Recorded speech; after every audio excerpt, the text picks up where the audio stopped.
You make way more than me, so you should handle everything, my girlfriend said when I asked her to buy dog food with her own money. I stared in disbelief as she refused to contribute anything despite making $3,000 monthly. When I discovered she was sending $500 to make her parents more comfortable in retirement, while claiming she couldn't afford our sons. I'm Thad, 32M, software architect here in Denver, making about $150K. Been with my girlfriend Val, 28F, for 3 years. We have an 18-month-old son together. Val's a nurse, but she's been staying home since our son was born. For the past 18 months, I've been covering absolutely everything: $2,400 mortgage payment, utilities, groceries, insurance, car payments, all of it. Val had no income during this time, so it made sense that I'd carry the financial load. I never complained about it because that's what partners do when one person can't contribute. I also gave her access to my credit card for personal expenses and baby stuff. Monthly bills were usually $500, $1,000 for things like clothes, takeout when she didn't feel like cooking, random Target runs, subscriptions she wanted. Plus, I gave her about $1,000 over the months to help pay down some debt she had from before we got together. 2 months ago, Val went back to work part-time. She's working 3 days a week at $40 an hour, so she's bringing home roughly $30K annually. Not a huge amount, but definitely enough to cover some basic expenses. Here's where the problem started. Now that she's earning money, I suggested she could start covering some of the smaller household expenses while I continue handling the major bills. I'm talking about things like dog food, $80 a month, her phone bill, $75, maybe groceries every other week, $200, and her personal purchases instead of using my credit card. When I brought this up, she gave me this weird look and said, "Thad, you make way more than me. Why would I pay for anything when you can easily handle it?" I explained that it wasn't about what I could handle financially, it was about partnership, and both of us contributing what we reasonably can. She makes $2,500, $3,000 per month now, and I was only asking her to cover maybe $400, $500 in expenses. That's like asking me to pay half my paycheck for household stuff while you're comfortable, she said. But it's not half her paycheck, and I'm still covering rent, utilities, insurance, car payments, basically $4,000 plus in monthly expenses. I was asking for less than 20% of her income while I'm covering 85% of our total household costs. For the next few weeks, she kept using my credit card for everything: DoorDash orders, Amazon purchases, gas, groceries. Every time I mentioned that she could start paying for some things herself, she'd repeat the "you make more money" argument. Last week, I finally reached my limit. She ordered $50 worth of Thai food on my card after I'd specifically said she should start using her own money for takeout. When I brought it up, she said, "It's not that expensive, and you won't even notice it on your budget." That's when I realized the fundamental issue. She doesn't see this as partnership anymore. She sees my income as our money while her income is her money. So I locked her access to my credit card. Her reaction was immediate and intense. "You're seriously going to cut me off financially over Thai food?" "I'm not cutting you off. I'm asking you to contribute to household expenses now that you're working." "This is ridiculous, Thad. You make 5 times what I make." "It's basically nothing to you." But that's not the point. The point is that when she had nothing, I covered everything without complaint. Now that she has something, she won't cover anything. Yesterday she needed dog food and came to me asking for my card. I told her she could buy it with her own money since she's working now. "Seriously, you're going to make me pay for dog food when you know I make way less than you?" "It's $80, Val. You make $3,000 a month. That's not the point. You can afford it easier than I can." So now she's calling me a jerk for expecting basic contributions, and our dog is out of food because she refuses to buy it with her own money. My brother Cass thinks I'm being completely reasonable. Dude, she's acting like your income obligates you to permanent financial responsibility regardless of what she makes. But Val's sister Ophelia is telling her I'm being cheap and controlling, and that real men don't nickel and dime their girlfriends. Reddit, am I being unreasonable? I supported everything for 18 months when she couldn't contribute.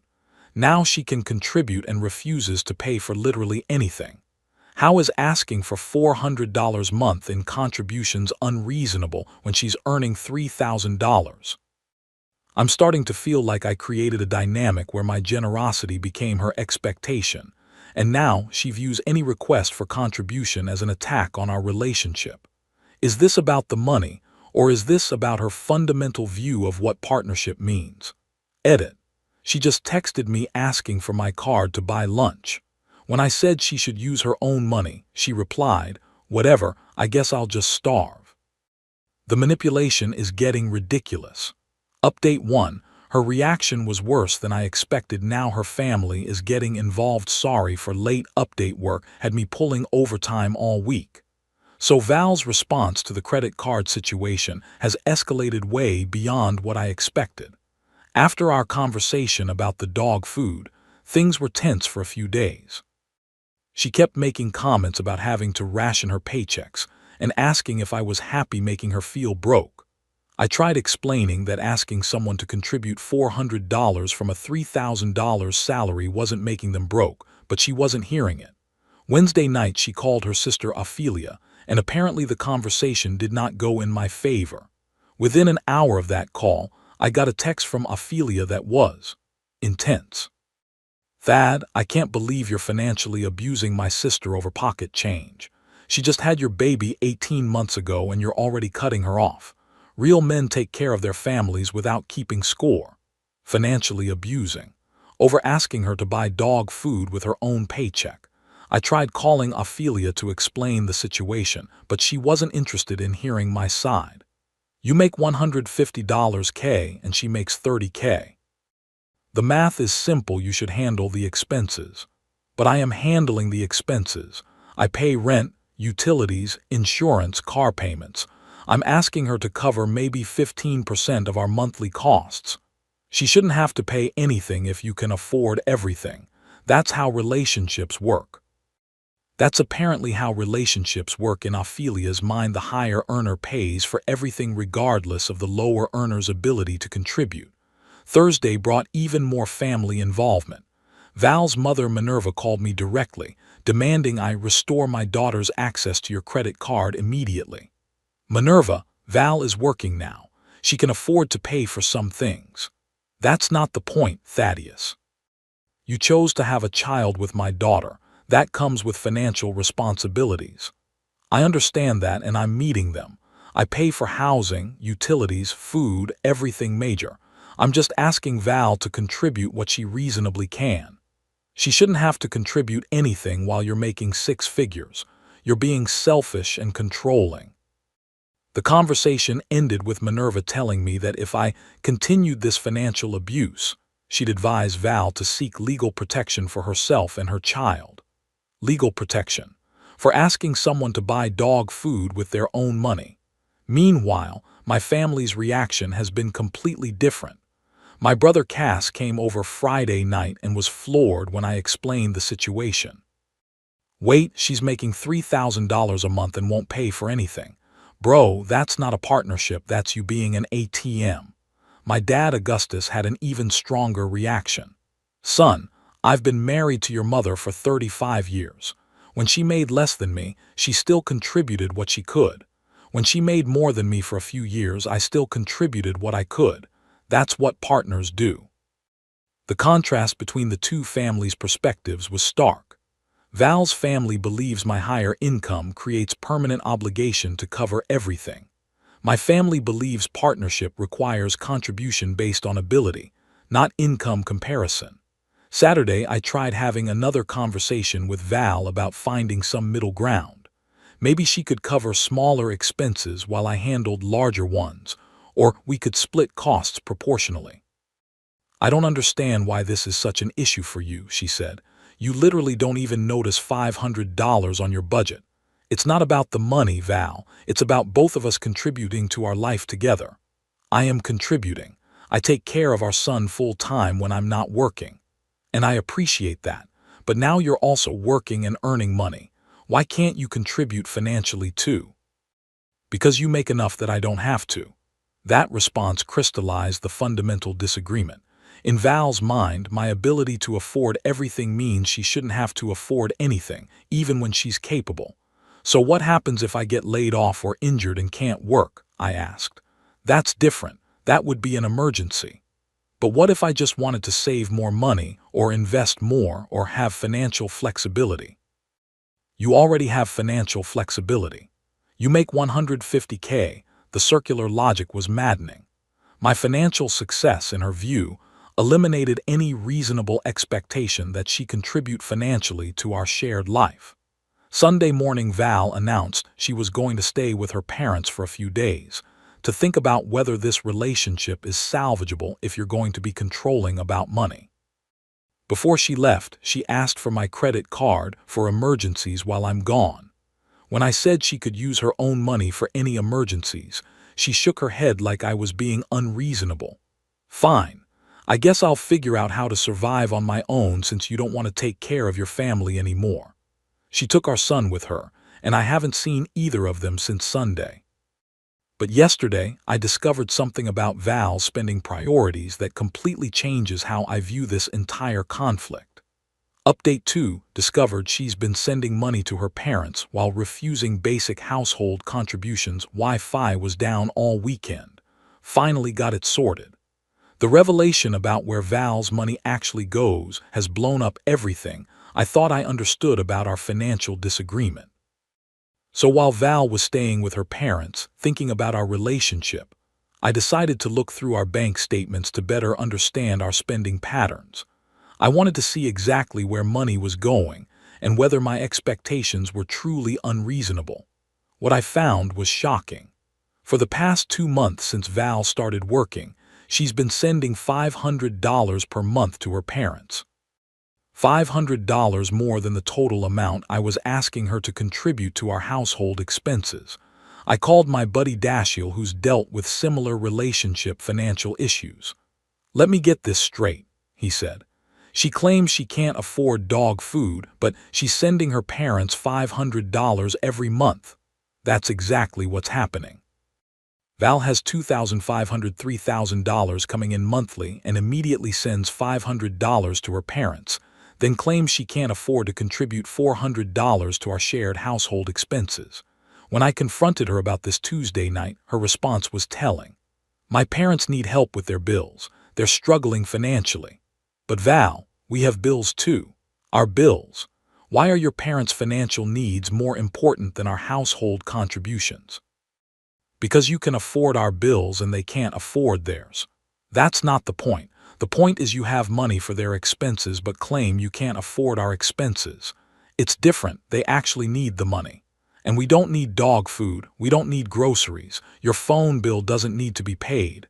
You can handle all that stuff easily. They can't handle their mortgage payment. The logic was stunning. Val was prioritizing her parents' financial comfort over contributing to the household where she lives and where her child lives. How much are you planning to send them monthly? I asked. Whatever they need. Probably $500, maybe more some months.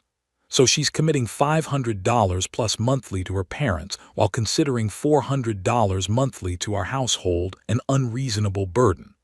I asked to see her parents' actual financial situation. Are they facing foreclosure, medical emergencies, some crisis that justifies priority over her own household? They don't need to justify their financial needs to you, she said. They're my parents. But they do need to justify taking priority over her child's household expenses. If she's going to send them $500 monthly while claiming she can't afford dog food, I deserve to understand why. Wednesday, I called Val's mother, Minerva, directly. I understand Val's been helping you with monthly bills, I said. Yes, and it's very appreciated. She's a good daughter. Can I ask what kind of financial emergency you're dealing with? There was a pause. It's not an emergency exactly. She just wanted to help us be more comfortable in retirement. More comfortable. Not preventing foreclosure or covering medical bills, making retirement more comfortable. So this is ongoing support rather than emergency assistance. Well, yes, she feels good about being able to help family. Val was sending $500 monthly to make her parents' retirement more comfortable while refusing to buy dog food for the household where her child lives. That evening, I had the most direct conversation we'd had about our financial disagreement. Val, you're prioritizing your parents' comfort over our household needs. No, I'm helping my family while you handle expenses you can easily afford. But I'm handling $4,000 plus in monthly expenses. You're handling $0 in household expenses but $500 to your parents. That's different. How is it different? Because this is your house and your bills. This is our house and our bills. We live here together with our child. I didn't sign the mortgage. My name's not on utilities. That's when I realized the deeper issue. Val doesn't see this as our shared life with shared responsibilities. She sees this as my house where she lives, my bills that she benefits from, my financial obligation that she's entitled to. So you don't consider yourself responsible for any household expenses because your name's not on the paperwork. I'm responsible for taking care of our son. And I'm responsible for everything else. You chose to buy this house before I moved in. But she chose to move in and benefit from the mortgage payments, utilities, insurance.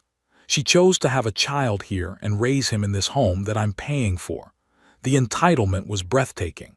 Val wanted all the benefits of shared living with none of the financial responsibility, while simultaneously feeling obligated to support her parents' lifestyle enhancement. Thursday morning, she announced she decided to move back in, but only if you stop trying to control how I spend my money. I'm not trying to control how you spend your money. I'm asking you to contribute to our shared expenses. Same thing. And that's when I realized this relationship was over. Someone who views basic contribution requests as financial control will never be a true partner. Friday, I had a conversation with her that I should have had months ago. Final update: been dealing with work deadlines all week. Finally got time to update. The conversation Friday changed everything, and the last 6 months have been about rebuilding my life around healthy boundaries. Friday morning, I told Val we needed to have a serious discussion about our relationship and finances. She sat down expecting me to apologize for being controlling and restore her credit card access. Instead, I told her I thought we should end our romantic relationship. Her reaction wasn't sadness or surprise, it was anger about logistics. So you're just going to kick me out because I won't pay for your dog food? I'm ending our relationship because we fundamentally disagree about what partnership means. You view contribution as optional while benefits are guaranteed. I do contribute, I take care of our son, and I appreciate that. But you also work now and earn money, and you choose to send that money to your parents while refusing to contribute anything here. My parents need help, and our son needs parents who model healthy financial partnership. The conversation lasted about an hour. Val maintained that my higher income meant I should cover everything regardless of her ability to contribute. I maintained that partnership requires both people contributing what they reasonably can. We couldn't find middle ground because there wasn't any. Either she viewed herself as financially responsible for our shared life, or she didn't. She clearly didn't. Val moved back with her parents that weekend. We agreed on shared custody. Our son stays with me 4 days a week, with her 3 days. I pay appropriate child support based on state guidelines, but I don't fund her lifestyle beyond what's required for our child's care. The custody arrangement has actually worked well. Our son gets quality time with both parents, and I don't have to navigate the financial entitlement issues that poisoned our romantic relationship. 3 months ago, Val asked if I'd consider working things out because she missed the security and stability of our relationship. When I asked if she'd be willing to contribute financially, she said she'd think about it depending on your expectations. The fact that basic contribution was still something she needed to think about depending on expectations told me everything. She missed the benefits of our relationship without being willing to accept the responsibilities. I've been dating Isabella Fairmont for 2 months now. She's a teacher making about $45K annually, much less than Val's nursing income. The difference in mentality is striking. Isabella insists on splitting dinner costs, groceries, activities. When I suggested she didn't need to worry about it given our income difference, she said, "I want to contribute to things we do together. That's what makes it a partnership." The contrast with Val's, "you make more so you should pay for everything," attitude couldn't be sharper. Isabella wants to contribute because she values partnership. Val avoided contribution because she valued being subsidized. Last month, Val reached out asking if I'd help with some unexpected expenses for our son's daycare. When I reviewed the costs, I found she was asking me to cover expenses that child support already addressed, plus additional money that seemed to be supplementing her own budget. "This is exactly the pattern that ended our relationship," I told her. "You looking for ways to avoid financial responsibility while expecting me to cover everything." "It's for our son." "No, it's for your budget management. Our son's needs are already covered through appropriate child support." The co-parenting relationship works when it stays focused on our child's actual needs. It breaks down when Val tries to recreate the financial dynamic where I subsidize her choices. My brother Cass summed it up perfectly. She wanted a relationship where your income became her entitlement while her income remained her privacy. That's not partnership. That's financial parasitism. Looking back, I realized the red flags were there early. Val always assumed I'd cover dinner costs, vacation expenses, entertainment, not because she couldn't afford it, but because I could afford it easier. She was training me to accept that my financial capability created automatic financial obligation. The relationship taught me the difference between supporting a partner during genuine need versus enabling someone who views your generosity as their entitlement. When Val couldn't work, supporting her made sense. When she could work, but chose to prioritize everyone else's financial needs over our shared responsibilities, supporting her became enabling. Our son benefits from seeing both parents maintain healthy boundaries and self-respect. He'll learn that partnerships require mutual effort, and that financial capability doesn't equal financial obligation to people who won't contribute when they're able. Val still sends money to her parents every month while working part-time and living with them. She's dating someone new who apparently understands that real men take care of their women. I hope he has better boundaries than I initially did. As for me, I've learned to value partners who want to contribute rather than partners who want to be subsidized. Money reveals character, and financial stress reveals whether someone sees relationships as partnerships or opportunities. I supported everything when she couldn't contribute anything. She wouldn't support anything when she could contribute something. That taught me everything I needed to know about what our future would have looked like. Sometimes the most expensive lessons are worth every penny.